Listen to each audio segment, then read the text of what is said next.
This is your Solent journalism update at 3 o'clock. I'm Marcus Brown. Yesterday saw campaigners against the expansion of Southampton Airport fill into Southampton City Council chambers, as an open meeting allowed the protesters to take to the floor and fight their case against the plans.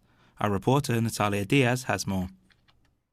Campaigners headed to the Civic Centre yesterday to take part in a full council meeting about the expansion of Southampton Airport.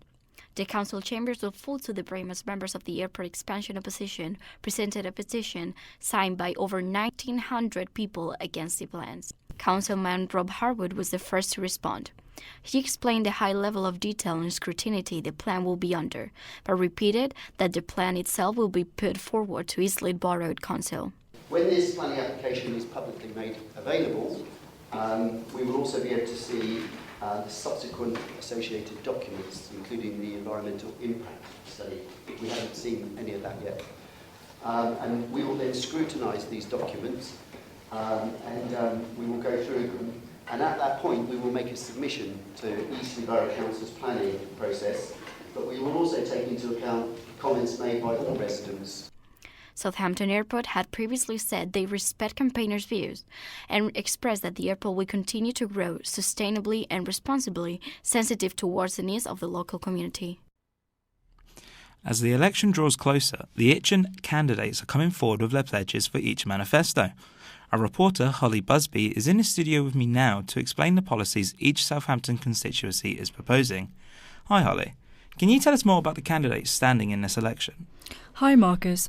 Well, there are 5 candidates standing for Itchen this year.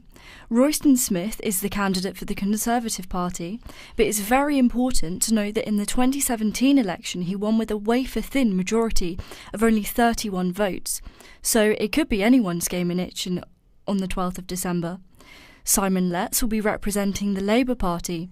This election, his priorities include housing, education and employment rights.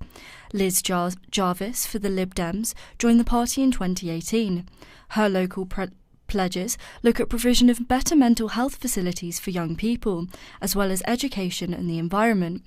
Green Party candidate Osman Said Chadoun has stated he's committed to leaving a sustainable future for the next generation. Lastly, UKIP contender Kim Rose pledges to end homelessness in the city within 6 months, according to a recent social media post. Can you give us a further insight into some of the party pledges? So, one of the Labour Party policies is to build 4,000 new council homes in the city to provide secure tenancies to those most in need. There are 10,000 people on the waiting list for local housing, so this will be highly beneficial. Royston Smith is pledging to promote Southampton regionally, nationally and internationally to bring good jobs and investment into the city. He also intends to continue work on local health facilities. One particular focus will be on the Bitton Walk-in Centre, which is facing closure due to a lack of NHS funding. The Southampton Green Party aims to reduce the city's air pollution. Osman's eager to address public transport in the constituency and is encouraging investment in sustainable energy production. We've been unable to contact the UKIP and Lib Dem candidates for comment, but information on their campaigns will be available on the Solent journalism website. Thanks, Holly. Local charities such as the Salvation Army have come forward with a list for their Christmas present appeal. This annual event only lasts until mid-December, in time for toys to be properly distributed. Last year, locals donated over 7,000 toys to the organisers at Westquay and hope to exceed that this year. Sharon Bruty, store manager of Bernardo's, explains why it is important to donate toys. It's particularly important at Christmas because we have a lot of obviously needs that the charity has to support children. We have a huge increase in shoppers, so we have so much potential to raise money. Our income goes up maybe by a third, if not more, at Christmas. So all those unwanted gifts, all those things, we have just a huge amount coming in, and we need that to support throughout the year, not just at Christmas.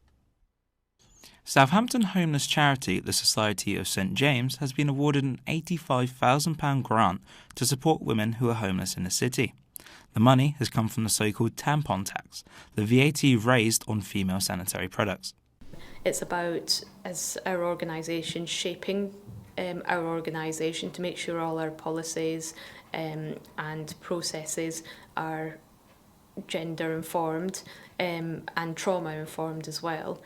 And the knock-on effect of that will be the woman will receive the right, the right help, the right support from well-informed members of staff, in the hope that we can make a difference in their lives.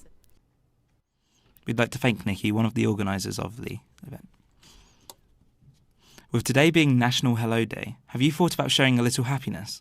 We are challenging you to greet 10 strangers to spread a little joy.